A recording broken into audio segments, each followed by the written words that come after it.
Señor, por esta oportunidad, Señor, tú y Hijo del Padre Santo, te lo pido, en el nombre de nuestro Señor Jesucristo.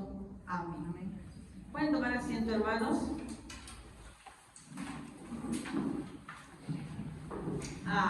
Bueno, la vez pasada iniciamos lo que es la parábola del trigo y la cizaña. Bueno, creo que ni siquiera llegué a definir el propósito. ¿O sí lo definí? ¿Alguien se acuerda si lo definía o no lo definí? Creo que no lo llegué a definir ni siquiera, quedé solamente los preámbulos. ¿Ya? Estábamos hablando de esta palabra tan conocida, Huino Pitanestes, que es una nosotros, para presentar. Trigo y la cizaña. ¿Ya? ¿Y esto está donde? Mateo 13 del 24 al 30, ¿no? Y no vimos el propósito, ¿verdad? Fue que solamente explicaron todo lo demás y nunca concluimos el propósito. ¿Ya? Bueno, ya lo voy leyendo yo. Dice, le refirió otra parábola. Esta parábola es explicada por Jesús luego de la parábola del sembrador. ¿Ya? Tanto la parábola del sembrador como la parábola del trigo y la cizaña son parábolas del reino. ¿Ya? O sea, es decir, explican lo que es el reino de los cielos. ¿Ya? Y le refirió, dice otra parábola diciendo: el reino de los cielos es semejante a un hombre que sembró buena semilla en su campo. Pero mientras dormían los hombres, vino su enemigo y sembró cizaña entre el trigo y se fue. Y cuando salió la hierba y dio fruto, entonces apareció también la cizaña. Vinieron entonces los siervos del padre de familia y le dijeron: Señor, ¿no sembraste buena semilla en tu campo? ¿De dónde pues tienes cizaña? Y él les dijo: un enemigo ha hecho esto. Y los siervos le dijeron: ¿quieres pues que vayamos y la arranquemos? Él les dijo: no sea que la arrancar la cizaña, arranquéis también con ella el trigo. Dejad crecer juntamente lo uno y lo otro hasta la siega. Y al tiempo de la siega yo diré a los segadores: recoged primero la cizaña y atadla en manojos para quemarla, pero recoged el trigo en mi granero. ¿Verdad? A diferencia de otras parábolas, esta parábola con la parábola del sembrador, les decía la semana pasada, que tienen explicación, ¿no? ¿Explicación de quién? ¿Mía? De Jesús, ¿no? Porque al igual que en el sembrador, Jesús explica cada uno de las tierras, ¿no? Que es la semilla y todo lo demás. En esta parábola también Jesús va a explicar qué es lo que se refiere cada parte, ¿no? De lo que él menciona, cada personaje, cada evento sucedido en esta parábola. Por lo que viene a ser la segunda parábola que tiene explicación de parte de nuestro Señor Jesucristo. Y aunque obviamente, hermanas, si esto explicado, pues ya lo explicaron, ¿no? Podemos siempre seguir aprendiendo. Porque esta parábola por lo general se refiere, por lo general lo interpretan como diciendo que es una parábola dirigida exclusivamente a la iglesia, ¿no? Que la iglesia, ¿qué dice qué cosa? Trigo y cizaña.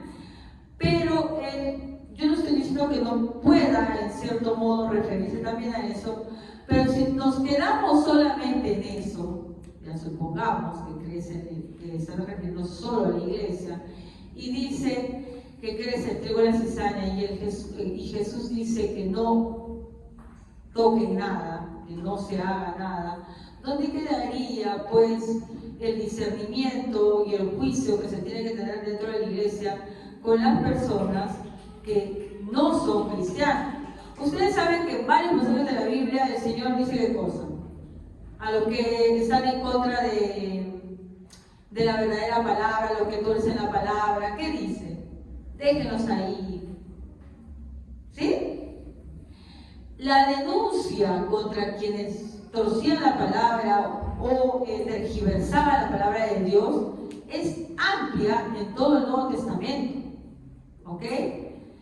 Si dijéramos que simplemente se refiere a la iglesia, pues nos estaría de no discernir ni juzgar nada dentro de la iglesia. Ya vimos que cuando vimos el Sermón del Monte, que la Biblia en sí no dice que no juzgues nada, ¿ya? Te dice que tienes que juzgar con justo juicio, examinar de acuerdo a la obra de la persona si realmente es verdad lo que dice o en realidad está mintiendo. Y eso lo dice la Biblia desde el Antiguo Testamento, por ejemplo, con los profetas. ¿Qué pasaba cuando un profeta profetizaba algo y no se cumplía? Decía, no era de Dios, no le temas, ¿verdad? No le hagas caso, ¿ya? En el Nuevo Testamento vamos a encontrar muchos otros pasajes que hablan también de cuando una persona está yendo en contra de las verdades fundamentales de la iglesia, sea denunciado, ¿no? Que no le hagan caso. Incluso dicen, ni aún con ellos se sentéis y converséis, ¿no?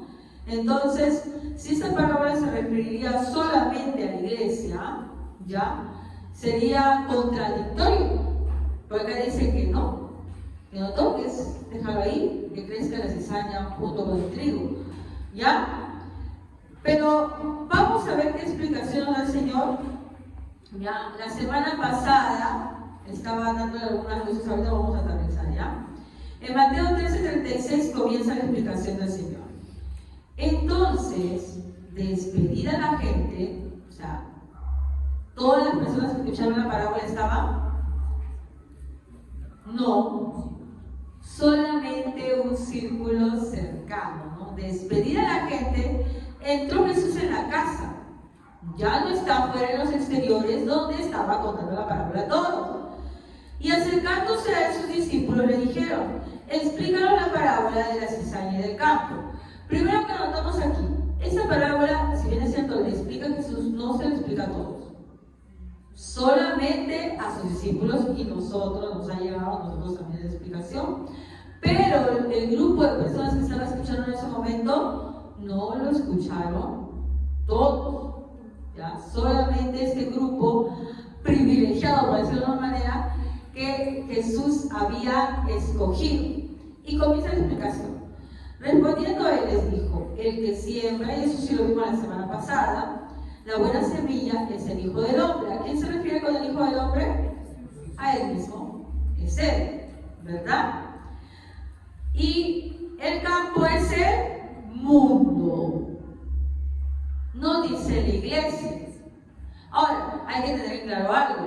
La iglesia está dentro del mundo, ¿verdad?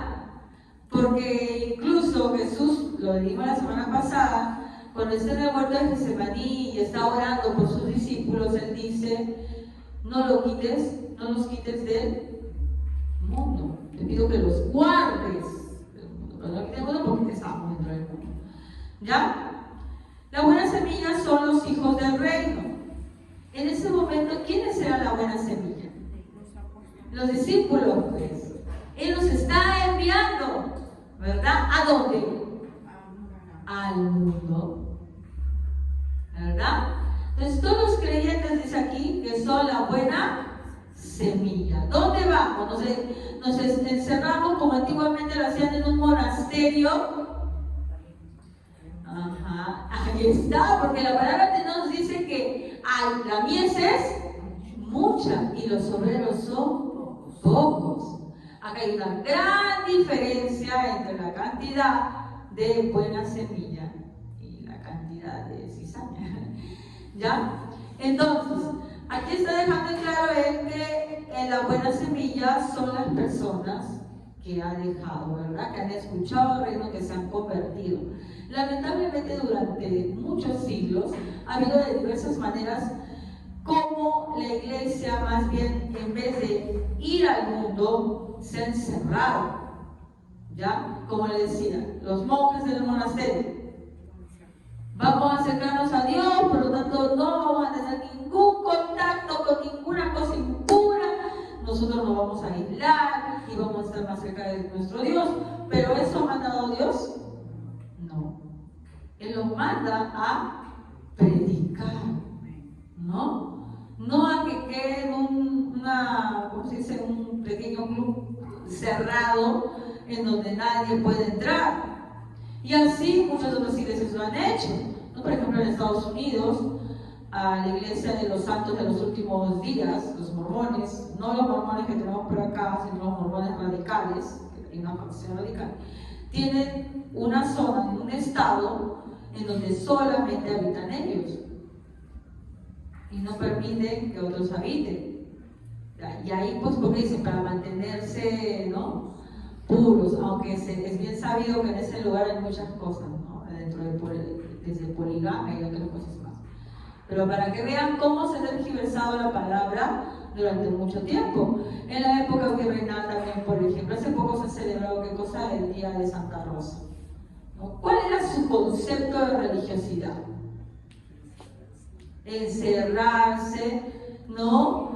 Flagelarse, como si flagelarse te acercara más a Dios, golpearse, el duro trato del cuerpo, pero Dios no mandó a eso, ¿verdad? Entonces dice aquí que el campo es el mundo, la buena semilla son los hijos del reino, los hijos de Dios, y las cizañas son los hijos del mal. Hermanos, nosotros convivimos todo el tiempo con hijos del maligno. Miren, eso no es como lo digo siempre para decirle, sí, tú eres hijo del diablo, ¿no? Pero una vez Jesús dijo, ellos actúan así porque actúan como su padre, y su padre es homicida y mentiroso desde el principio de los tiempos, ¿ya? Los que no son hijos de Dios, exacto, no hay otro hijo más de otro. O eres hijo de Dios, o eres hijo del diablo. Por eso es que la Biblia dice que no hagan yugo desigual. O sea, no es que tú, ya, yo soy hijo de Dios, pero esa persona es neutra, ¿no? Porque él no hace cosas malas, yo no veo que tiene valores. No. La Biblia no describe 3, 4 tipos de hijos, ¿o sí? ¿Alguien puede mostrar el pasaje donde diga que hay 3, 4, 5 tipos de hijos? Uno del diablo, uno de Dios, uno de tal, otro de tal. No, solamente describe 2 tipos. Y aunque suene duro, hermanos, o hay hijos de Dios o hay hijos del diablo. Y cuando tú no te comportas como un hijo de Dios, inmediatamente eres calificado como hijo del otro. ¿Ya? Ahí en el campo no había trigo, cizaña, ortiga, qué sé yo, cebada, avena, no. Había solamente trigo y cizaña. Nada más. Pero hermana, yo no veo que la gente del mundo sea tan mala. Hay gente, bueno, en el mundo hay gente medio mala, un poquito más mala, no sé qué cosa. Algunos son más malos, otros menos malos.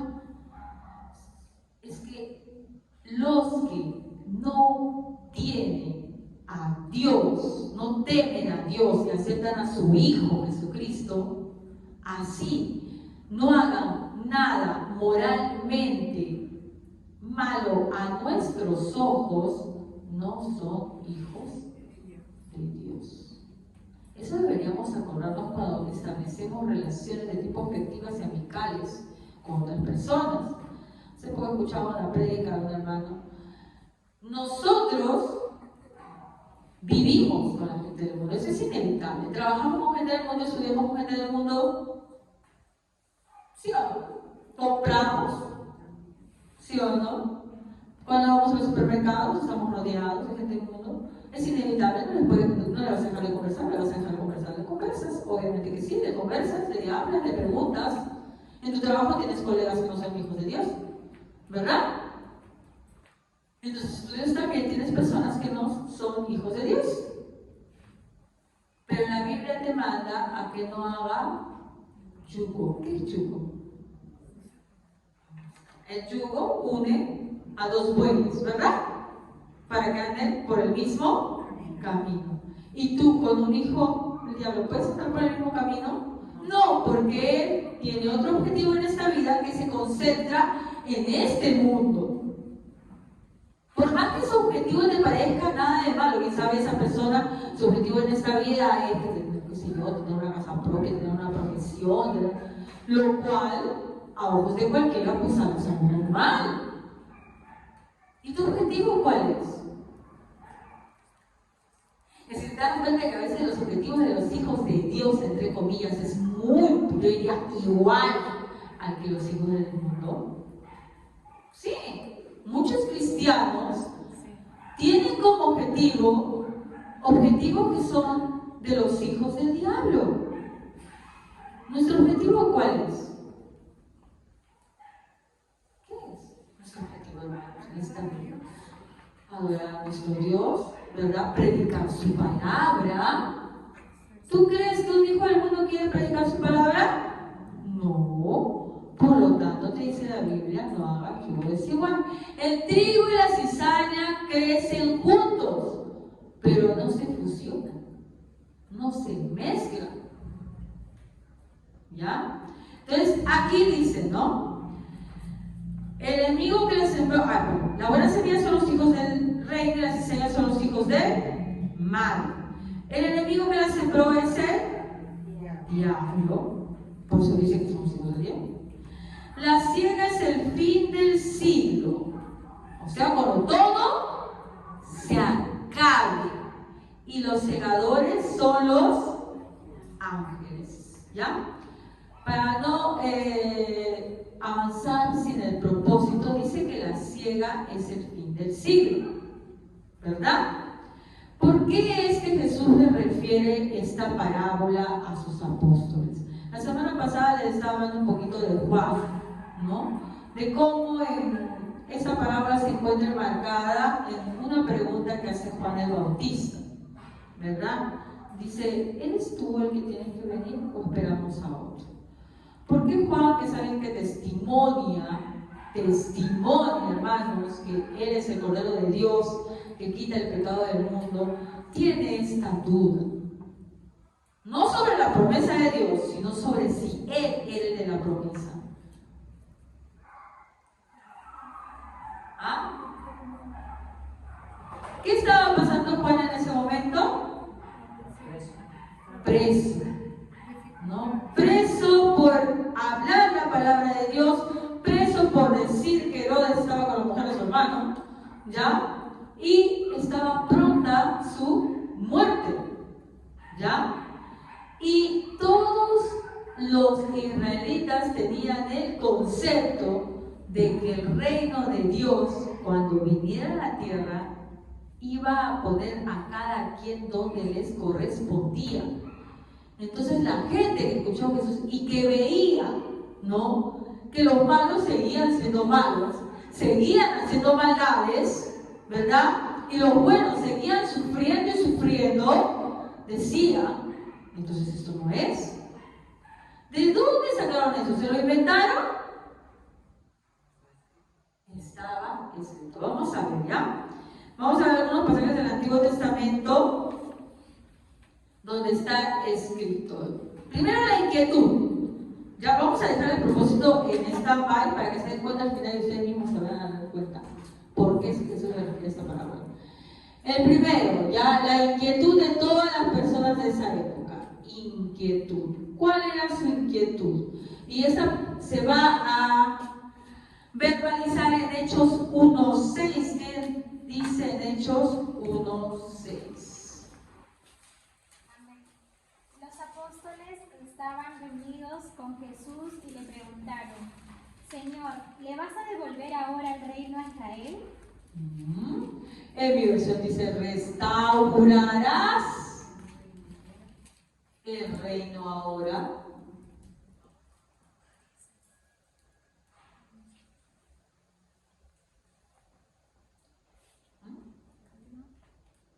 Sí, por favor. Jesús les contestó, el Padre es el único que tiene la autoridad de decidir las horas o las fechas. A ustedes no les corresponde saberlo. Pero ellos, ¿por qué preguntan? Porque, como les dije, en el Antiguo Testamento hay mucha referencia a las características que iba a tener cuando el reino fuera restaurado. ¿Ya? Y ellos estaban viendo que ya su Señor, ¿qué estaba haciendo en ese momento Jesús? Ascendiendo, se estaba yendo. Y había muchos malos en la tierra, haciendo sus maldades, y muchos buenos sufriendo. Entonces, antes que se vaya el Señor, espera, no te vayas, vas a restaurarlo ya. ¿Sí o no? Tú quieres saber. ¿Y cuándo va a ser eso? O sea, sí, creemos, Señor, que tú lo vas a hacer porque es tu promesa, pero ¿cuándo? Desde el momento que aparece Jesús y personas como el Juan el Bautista reconocen que eres el Hijo de Dios, la pregunta que surge en todos los seguidores es: ¿cuándo? ¿Ya es? Por eso es que muchos caen. Por ejemplo, el que cae es Judas. ¿Por qué cae Judas? Bueno, ya sabemos que él estaba hecho para esto. Pero él y muchos otros tenían un concepto diferente de cómo iba a ser el reino de Dios. ¿Ya? Claro, la gran mayoría, bueno, en este caso, porque estaban en el yugo de Roma, pensaban que iban a ser liberados no solamente de Roma, sino de todo ser maligno, de toda la maldad. O sea, los malos iban a recibir su justa retribución. ¿De dónde sacaron eso? Vamos a ver la fuente. Isaías 2:4.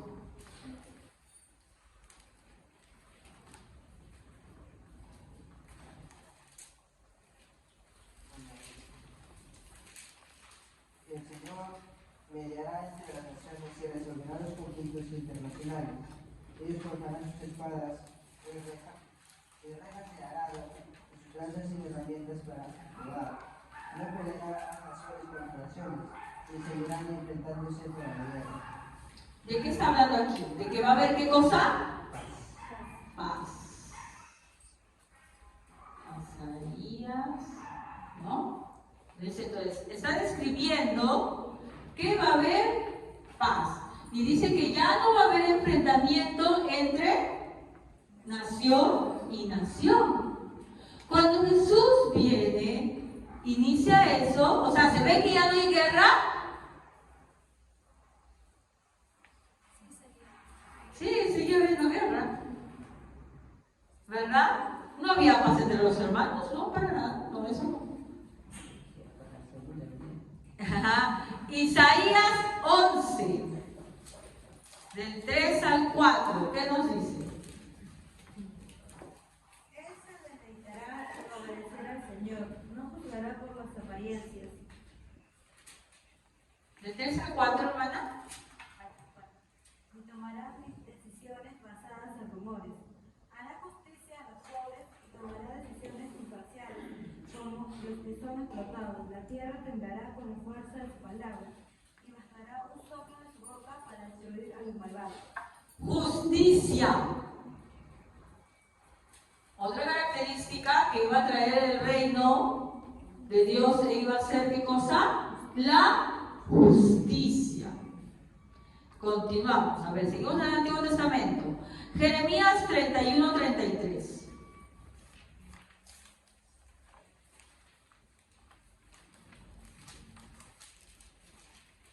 Jeremías 31-33.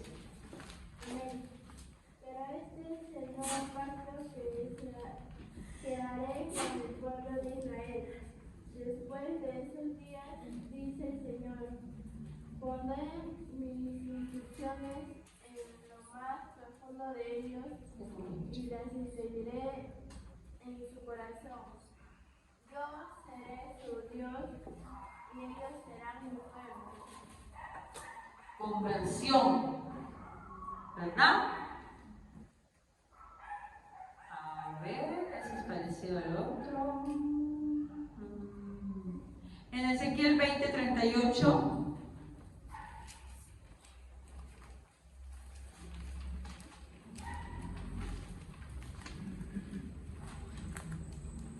¿Qué dice? Y apartaré de entre vosotros a los rebeldes y a los que se rebelaron contra mí. De la tierra de sus peregrinaciones los sacaré, mas a la tierra de Israel no entrarán, y sabéis que yo soy Jehová. ¿De qué está hablando aquí? Los sacaré de la tierra de sus peregrinaciones, mas la tierra de Israel no entrará.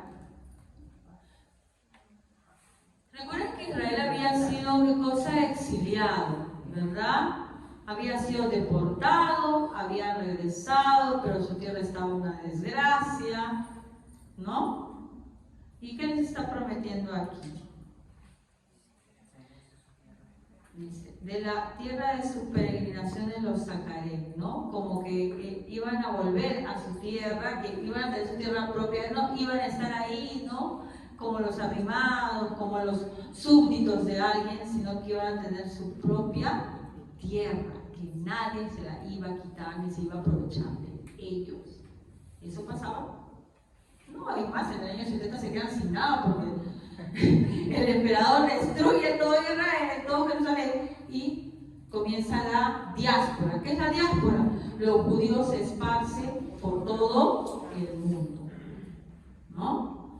Ya, entonces acá también dice una tierra propia, ¿no? Tierra propia que ellos tenían, pero la perdieron. Lo perdieron por su propio pecado. Porque Dios nos mandó al exilio porque eran unos pecadores que ahora van a otros, ¿no? Dice Ezequiel 20:38. 20:38. Y no solamente del Antiguo Testamento, también vamos a ver lo que el mismo Juan va a hablar de cómo va a ser también este reino, ¿no? Mateo 3:10.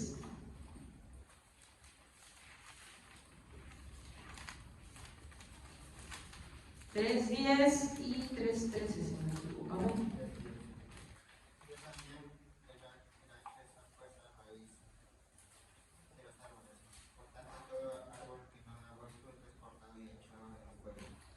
Ya, y ahora el 12.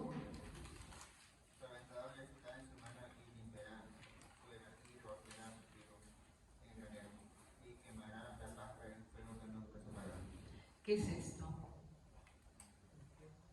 Obviamente, si es el infierno, pues está describiendo lo que va a hacer, no va a cortar, va a quemar.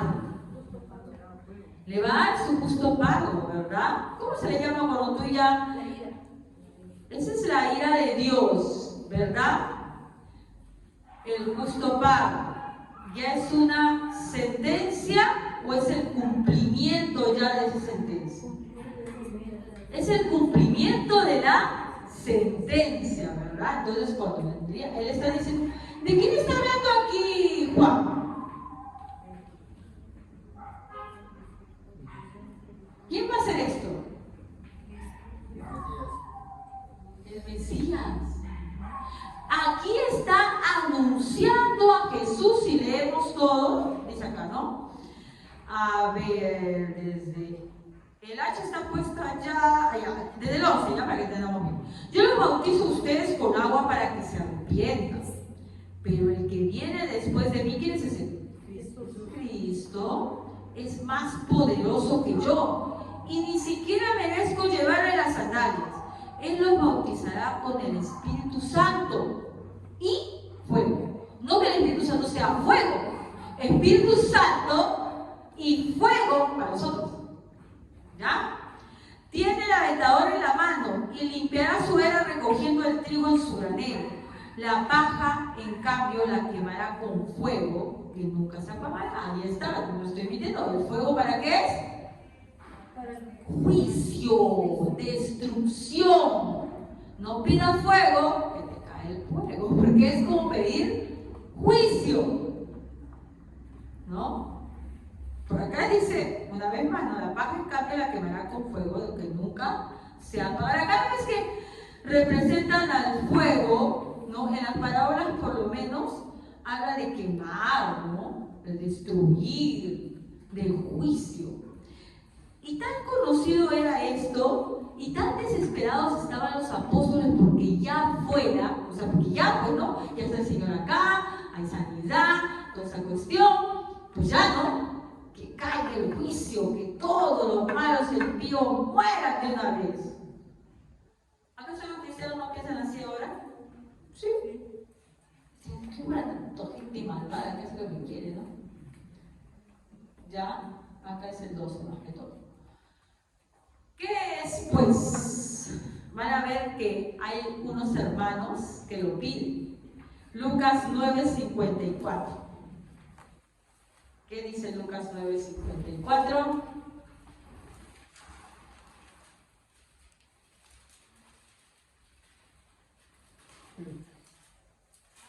Viendo esto, sus discípulos Jacobo y Juan dijeron: Señor, ¿quieres que mandemos que descienda fuego del cielo, como hizo Elías a los consuma? ¿Por qué piden esto? Los estaban loquitos, que piromaníacos eran Juan y Jacobo. ¿Por qué piden esto?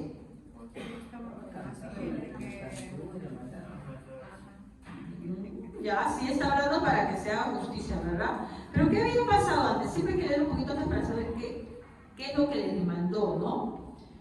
Le dice, si retrocedemos un poquito, dice en el 51, como acercaba el tiempo que fuera llevado al cielo, Jesús se hizo al firme propósito de ir a Jerusalén. Envió por delante mensajeros que entraron en un pueblo samaritano para prepararle el alojamiento, pero allí la gente no quiso recibirlo, ¿no? Era gente que no quería recibir a nuestro Señor, porque se dirigía a Jerusalén. Ustedes saben pues, que había oposición entre samaritanos y judíos. Cuando los discípulos Jacobo y Juan vieron esto, le preguntaron: Señor, ¿quieres que hagamos caer fuego del cielo para que los destruya? Es cierto que era medio loquillo, ¿no? Pero la verdad que no estaban lejos de cómo ellos habían entendido la enseñanza. Ellos habían entendido, pues, esta gente, porque se han creído, ¿no?, que se han eliminado, borrados de la faz de la tierra, ¿no? Pero Jesús se volvió a ellos y los reprendió. Luego siguieron la jornada a otra aldea. Si Jesús les hubiera hecho caso, y hubiera caído fuego del cielo para consumir a estos impíos,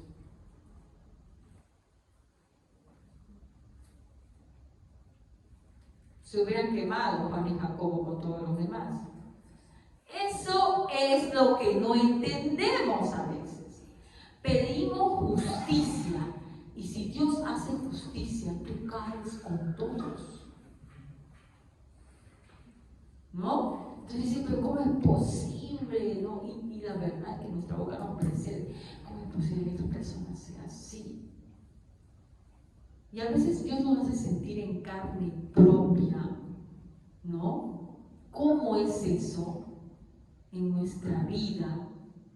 Por cada vez que hemos juzgado a alguien, les digo a ciencia cierta, totalmente comprobado, tú vas a padecer por ese juicio que tú hiciste.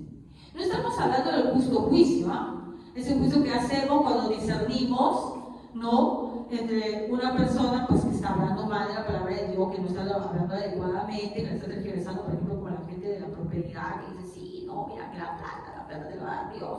No estamos hablando de eso, porque eso sí nos implica juzgar y decir, bueno, están haciendo mal, porque están tergiversando la palabra de Dios. O cuando alguien dice, no, pues Jesucristo no es el Hijo de Dios, ¿no? Y tú dices, no, este hombre está perdido. Eso tampoco, porque sabes que cualquiera que no acepta a Jesucristo está perdido. ¿Sí o no? Pero hay otro tipo de juzgar que tenemos nosotros, ¿no? Y es un juzgar como de, tanto tiempo tocar en un pecado que nunca se va a convertir. Cuidado con tu boca, porque tú no sabes en qué puedes caer tú. Y es increíble cómo Dios nos sabe hacer ver en el tiempo el haber hablado, ¿cómo se dice?, imprudentemente, sin pensar. No hay cosa que tú juzgues así, de esta manera, que no se te vaya a retribuir en esta vida. Y tal vez porque criticaste a la hija o al hijo de sultano, de mengano, ¿cómo es posible que se permitan esto? Vas a padecer donde más te duele. Para que Dios te enseñe que tú no estás aquí para juzgar de esa manera al otro, ¿no? mucho cuidado, porque acá Juan y Jacobo pues no los reciben los samaritanos y dicen, caiga fuego, Señor, que fulmina, cae fuego, y también hubieran terminado ellos carbonizados, ¿verdad? Porque somos muy diestros para ver la paja del ojo ajeno y no vemos la viga que tenemos en el nuestro, ¿ya? Entonces vemos aquí, ¿no?, cómo incluso se van a dar cuenta que los apóstoles también estaban esperando que llegara el cumplimiento de la sentencia, ¿no? La justicia, el cumplimiento de la sentencia para los malos, esto es para los malos, ¿verdad? Para la gente mala es acá, ¿no? Donde hay gente con cachito. No tiene cachito, ¿no? Pero bueno. ¿Ya? Y también lo bueno para los que eran sus escogidos, ¿verdad? Paz, su abuelita, ¿ya? Conversión, que su corazón sea bueno y su, uy, está muy gordo, ¿ya? Y su tierra propia, ¿no? Ellos pensaban, nos va a liberar, así como nos liberaron de Egipto, nos dieron nuestra tierra, ¿no? En la época de Moisés y Josué, pues ahora también, ¿no? Nosotros vamos a tener que estos romanos se van a ir, pero así. ¿Pero llegó eso? No. Entonces, ¿qué quiere Jesús con esta parábola? ¿Qué es lo que busca? ¿Qué concepto tenían ellos del reino de los cielos? ¿Y qué concepto le da Jesús? Ellos querían que los tiempos se cumplan ya. Pero Jesús, cuando dice no a los ángeles, ¿no? Porque ahí claramente le explica, vamos a regresar. Claramente él explica, ¿no? En la parte del versículo 40, de manera que como se arranca la cizaña, no, perdón, estoy mal, estoy acá en 39, así es el fin, los segadores son los ángeles, ¿no? Ya sabemos, los segadores son los ángeles, ¿ya? Pero, perdón, eso que les estoy explicando está en el versículo 29. Él les dijo, no sea que al arrancar la cizaña, arranquéis también con ella el trigo, ¿no? Entonces, entendamos, no solamente los discípulos, toda la gente de esa época estaba esperando, y por eso es que muchos no aceptan a Jesús como el Mesías, que este Mesías viniera con todo esto: paz, justicia, conversión, tierra propia y el cumplimiento de la sentencia. Pero no lo ven con Jesús.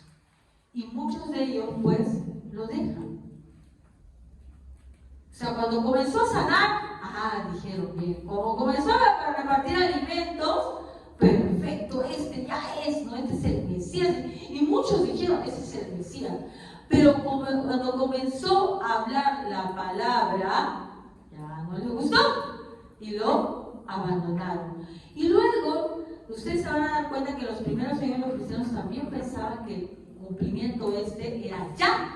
Muchos de ellos venden todo lo que tienen y comienzan a vivir en comunidad. ¿Por qué hacen eso? Porque pensaban que ya era. ¿Pero fue? No. Entonces Pedro nos responde esto, 2 de Pedro 3:9. A ver, ¿qué dice 2 de Pedro 3:9?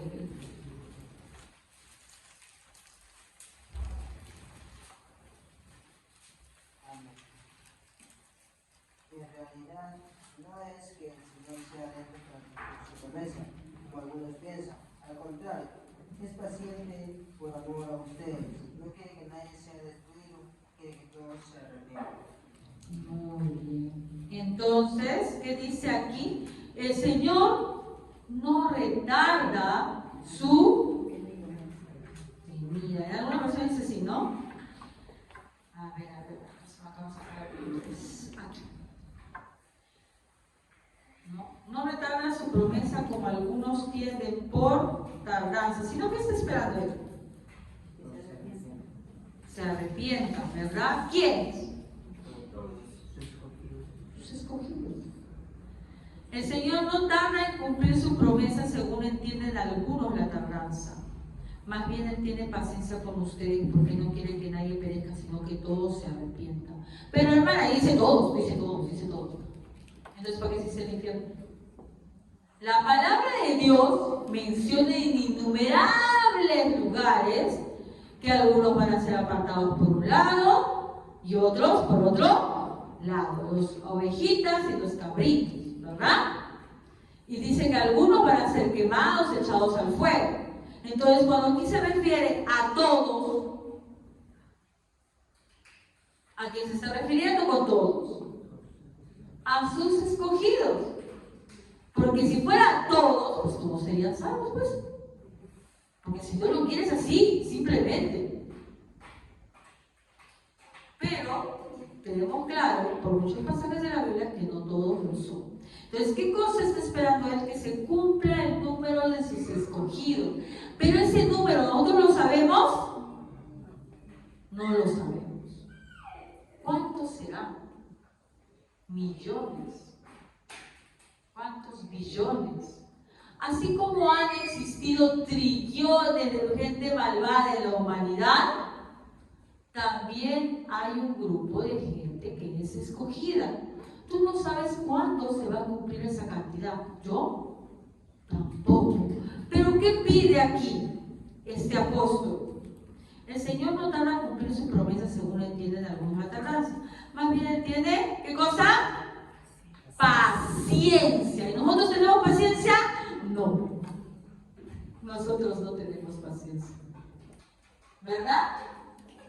Entonces, aquí el problema es que nosotros, esta parábola te habla de algo muy importante. Paciencia. Pero una paciencia de 2000 años, qué bárbaro, ¿no? ¿Ya? Dice segunda de Pedro 3:9. Cuando nuestro hermano está hablando de los atributos de Dios, del amor, ¿no? De Dios, uno de ellos es la paciencia. Dios tiene paciencia para con nosotros. Paciencia para esperar el tiempo preciso para cumplir esta parte de la promesa. Ya inició el reino sin cuándo. Ajá. Él fue el que apertó el reino y comienza en cosa a predicar la palabra de Dios, y enviar a todos para que se predique en todos los lugares del mundo. Pero ya se terminó de reunir los que son todos los del reino. No. Tú tienes que tener paciencia. Que tú lo lleves a ver. ¿Quién sabe, no? Hay miles de millones de cristianos que han perecido y no han visto la consumación de ello. ¿Pero lo van a llegar a ver? Sí. Porque la palabra de Dios dice que todo ojo lo va a ver. Todos, todos. No importando que ya hayas muerto. ¿Ya? Eso no importa que te hayas muerto. Todos vamos a ver esa consumación del reino. Pero Dios dice paciencia. ¿Los discípulos tenían paciencia? No. La iglesia no tenía paciencia durante todo ese tiempo. Como le decía la semana pasada, ¿cuándo se ha demostrado que no tenían paciencia? Cuando han querido arrancar la cizaña. Y han arrancado el trigo. Han matado a gran cantidad de inocentes. ¿Por qué? Porque la iglesia quería arrancar la cizaña. Les explicaba pues el tribunal de la Santa Inquisición, donde quemaban a todos los herejes. Pero los herejes son los que nosotros conocemos ahora como los reformadores, ¿no? Que muchos de ellos murieron, ¿por qué? Por tratar de traducir la Biblia, ¿verdad? Por predicar la palabra, por predicar en contra del Papa que estaba pidiendo lo que es el dinero, ¿no? Por el perdón de los pecados y todo lo demás. Mucha gente murió porque la iglesia pensó que tenía la verdad y trató de arrancar la cizaña y terminó matando. Las cruzadas, por ejemplo. ¿De qué se tratan las cruzadas? Las cruzadas es cuando la población europea cristiana quiso recuperar Tierra Santa, que estaba en manos de los musulmanes. y mató mucha gente, no solamente musulmana, misma cristiana, judíos. Hay una historia de un pueblo judío que fue totalmente arrasado porque estaba en el camino, ¿ya? Solo por querer arrancar la cizaña se ha arrancado también muchas veces el trigo. Eso no quiere decir que ese trigo se haya perdido, porque obviamente se murieron y eran los elegidos de Dios, están con él, pero fueron asesinados, ¿ya? Y así se sigue repitiendo. Muchas veces no, déjalo que crezcan juntos, porque algunas cizañas, las cizañas de hoy, no, que aparecen cizañas hoy, puede ser que solamente parezcan cizañas y que puedan ser. ¿Cuántos de nosotros alguna vez hemos tenido apariencia de cizaña? ¿Sí o no? ¿Cuántos de nuestros actos no se parece más a los hijos del diablo? Y si alguien nos hubiera arrancado, ese rato nos hubiera matado, ¿sí o no? ¿No? El trigo, como les dije, y las cizañas son bastante parecidos al inicio. Cuando ya van madurando, el trigo se va volviendo más dorado, más, ¿no? Miren que la cizaña permanece toda verduzca, ¿ya?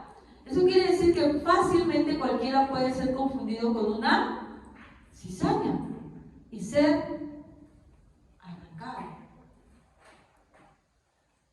Nosotros, cuando Jesús vino solamente por la gente buena, por la gente que se creía buena.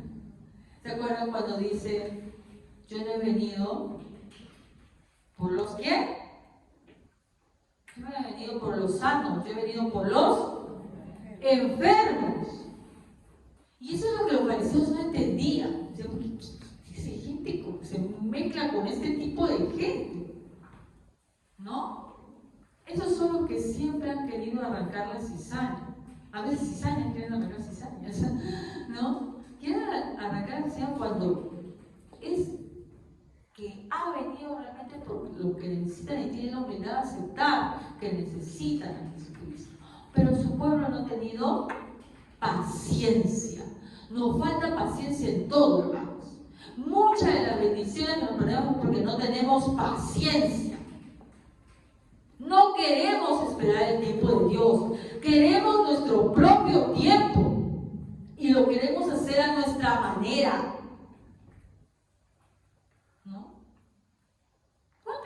Por no tener paciencia. ¿Cuántos de nosotros trazamos nuestras metas y vimos de qué manera la íbamos a lograr? Como nosotros lo queríamos y no en los tiempos de Dios. ¿Cuántos de nosotros nos unimos a personas antes de esperar lo que Dios tenía para nosotros? Y puede ser que sí, la persona con la cual te terminaste uniendo, obviamente era que Dios había preparado para ti, pero adelantaste tantas cosas que atrofiaste. Creció, pero atrofiado. Cuando una plantita, ¿no? Va a crecer, pero si supongamos que no le dan, no, tú la quieres acelerar, no quieres que crezca rápido, ¿ya? Qué sé yo, apresura su crecimiento. ¿Va a crecer bien? Va a crecer toda atrofiada. Miren, por ejemplo, los pollos que quieren vendernos cuando vamos a comprar. ¿Qué les echan esos pollos? Los hinchan, ¿sí o no? ¿Tienen los mismos nutrientes? Tú paras hinchando pollos a veces, hermano. Porque queremos adelantar las cosas.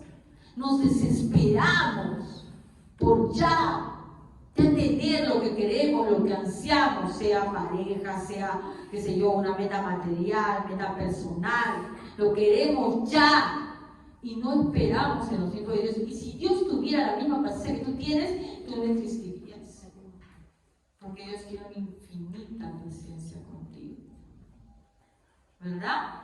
Pero nosotros no sabemos tener paciencia y esperar los tiempos de Dios, y los apóstoles no sabían. Y la gente de esa época no sabía. Y por eso es que Pedro dice, no tiene importancia, no piensen que Dios ha olvidado. Y 2000 años después, esta palabra resuena otra vez. Dios no se ha olvidado. pero no están cumplidos la cantidad de sus elegidos aún. Y tenemos que esperar con paciencia, porque Él es el que va a dar el cumplimiento de la sentencia. Tú, no. Entonces, ¿de qué se trata? ¿Cuál es el propósito de la parábola?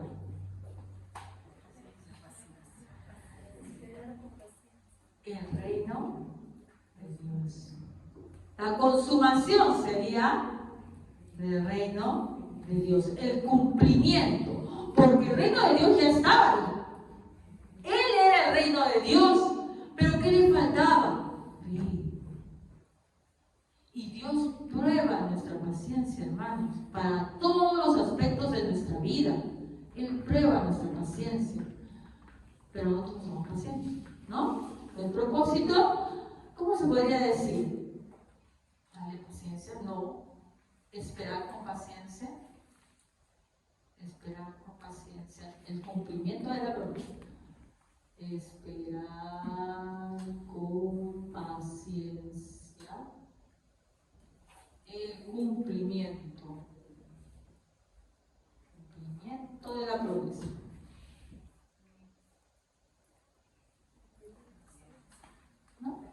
Con paciencia, hermano. Porque vemos la maldad, hermanos. Vemos la maldad y la maldad no va a actuar. La verdad va a aumentar. Los primeros cristianos fueron perseguidos, asesinados, echados en el circo para que sean comidos por fieras. En la actualidad, ¿no está pasando también muchas desgracias? La maldad de los hombres se ha multiplicado o no se ha multiplicado. Ahora la vida no vale nada, hermanos. Dios tiene misericordia de nosotros, que ahora, de verdad, hace 2, 3 años, antes de la pandemia, todavía podías, qué sé yo, salir pensando que no te pueden robar, ¿no? Ahora sabes que te van a robar. Solamente estás esperando el momento. Pero sabes que va a suceder en algún momento. ¿Verdad? La maldad del hombre ha crecido demasiado. Hasta la gente que tiene un pequeño negocito sabe que la van a asaltar, que le van a cobrar un cupo, no sé, qué sé yo, y sabe que si pide justicia nadie se la va a dar. ¿Cuántas personas denuncian a la policía? Nada, encima por denunciar te van a matar. La maldad del hombre se sigue multiplicando y Dios dice que sigas esperando con paciencia, porque Él está reuniendo a sus hijos, ¿no? Entonces, vamos a ver ya la parte final. Entonces, aquí en el versículo 40, de manera que como se arranca la cizaña y se quema en el fuego, así será el fin de este siglo. O sea, Él va a hacer justicia, eso no te quepa la menor duda, pero no en el tiempo que tú quieras. Enviará el Hijo del Hombre a sus ángeles y recogerán del reino a todos los que sirven de tropiezo y a los que hacen iniquidad. Ay, del cual vienen los tropiezos, dice la palabra de Dios. Pero esos tropiezos, entonces, ¿por qué los permite? ¿Por qué siguen ahí? Judas, ¿por qué existió? Para que se cumpliera la promesa. ¿Por qué existe tanta gente injusta haciendo daño? Para que se cumpla la cantidad de sus escogidos. Cada impío tiene un propósito en este mundo. Y lo más probable es que sea de acercar un elegido a Dios. Cuando los impíos le hacen daño a los elegidos de Dios, ¿no? Ellos piensan que están ejecutando su maldad, pero Dios simplemente está ejecutando su plan. Si no, ¿se acuerdan del hermano joven que nos hizo leer esa parte de Ezequiel? Creo que es, ¿no? Cuando el rey de Babilonia que va, dice, yo voy a destruir, ¿no?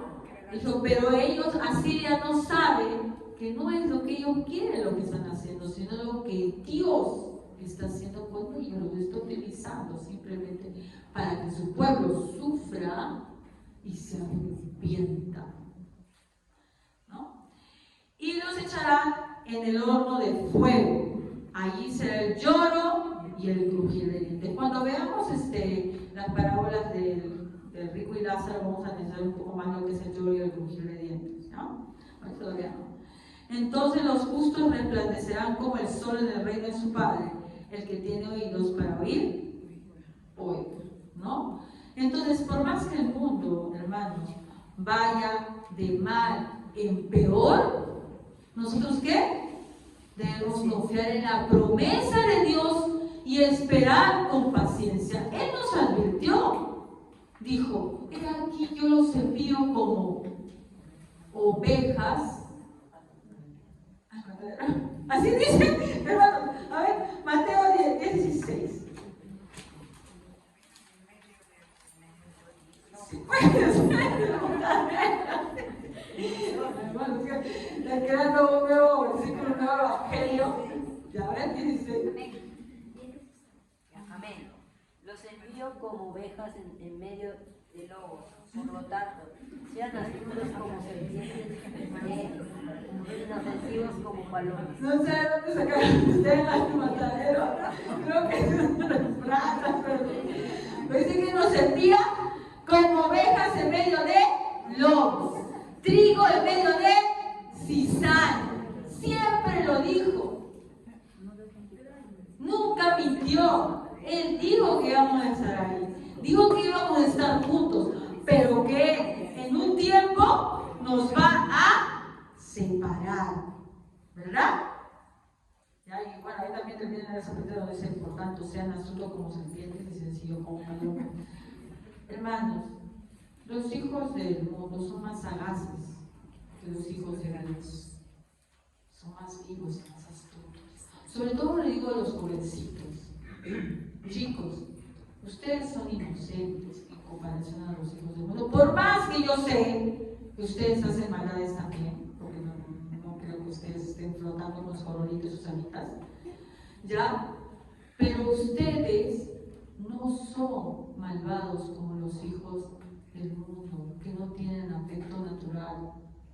¿Saben por qué? Porque si ustedes pecan y hacen algo malo, se van a sentir mal. Ellos no. Ellos están acostumbrados a eso. Entonces sean prudentes, sean sabios. El trigo y la cizaña crecen juntos, pero no se mezclan. Tengan mucho cuidado, hermanos. La oveja no se mezcla con el lobo. Porque ¿qué va a salir de ahí? Oveja comida. Claro, no va a salir una nueva raza, por si acaso, ¿no? Va a salir huesitos de oveja nada más. Ya, vamos a ponernos de pie, hermanos, y vamos a orar.